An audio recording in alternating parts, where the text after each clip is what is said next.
ഇന്ന് ഇഡലി സാമ്പാറും ചമ്മന്തിയായിരുന്നു കേട്ടോ. മോൻ കൊണ്ട് ഞാൻ വാരിയാണേ, കഥകളൊക്കെ പറഞ്ഞ് വാരി കൊടുത്തു.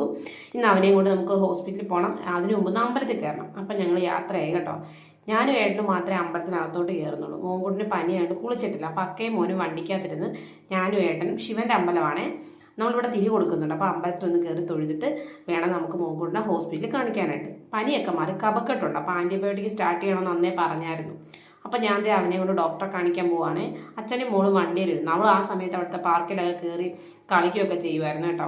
പിന്നീട് ഞാൻ അവിടെ നിന്ന് ഇറങ്ങിയപ്പോഴത്തേക്കും ഏട്ടൻ്റെ ഒരു സുഹൃത്തിൻ്റെ മോനെയും വൈഫിനെയും കണ്ട്. പിന്നെ കുറച്ച് നേരം അവരോട് വിശേഷങ്ങളൊക്കെ ചോദിച്ചിട്ട് നേരെ ഈ പോകുന്ന എൻ്റെ ചേച്ചിയുടെ വീട്ടിലോട്ടാണ് കേട്ടോ. അങ്ങോട്ട് പോയി എനിക്ക് ഭയങ്കര സന്തോഷമാണ്. പക്ഷെ അവളൊരു കടയിൽ നിൽക്കുന്നതുകൊണ്ട് എപ്പോഴും കാണത്തില്ല. അപ്പോൾ ഇന്ന് ചെന്ന പാടെ ഞാൻ എന്ത് ചെയ്യുന്നറിയാമോ, ഫ്രിഡ്ജ് അങ്ങ് തുറന്ന്, അത് ഭയങ്കര ഇഷ്ടമാണ് കേട്ടോ. നമ്മുടെ സ്വന്തം വീട്ടിലോട്ട് ചെന്ന് കയറിയിട്ട് എല്ലാം ഒന്ന് വലിച്ചു വാരി നോക്കുക ഒരു രസമല്ലേ. അപ്പോൾ അതേ ഞാൻ ഫ്രിഡ്ജ് അങ്ങ് തുറന്നു. ഫ്രിഡ്ജിൽ ആവശ്യത്തിന് സ്റ്റോക്ക് സാധനം ഉണ്ടായിരുന്നു. എനിക്ക് വേണ്ട സാധനങ്ങളൊക്കെ ഞാൻ അവിടെ നിന്ന് എടുത്തേ. ഒരു കവറ് തൈരും പിന്നെ നിറച്ചു അച്ചാർ, മാങ്ങാച്ചാറൊക്കെ ഉണ്ടായിരുന്നു. നെല്ലിക്ക അച്ചാർ മാത്രമേ ഞാൻ എടുത്തുള്ളൂ കേട്ടോ. അപ്പവും ഗ്രീബീസറി ആയിരുന്നു. അവിടെ കഴിച്ചില്ല.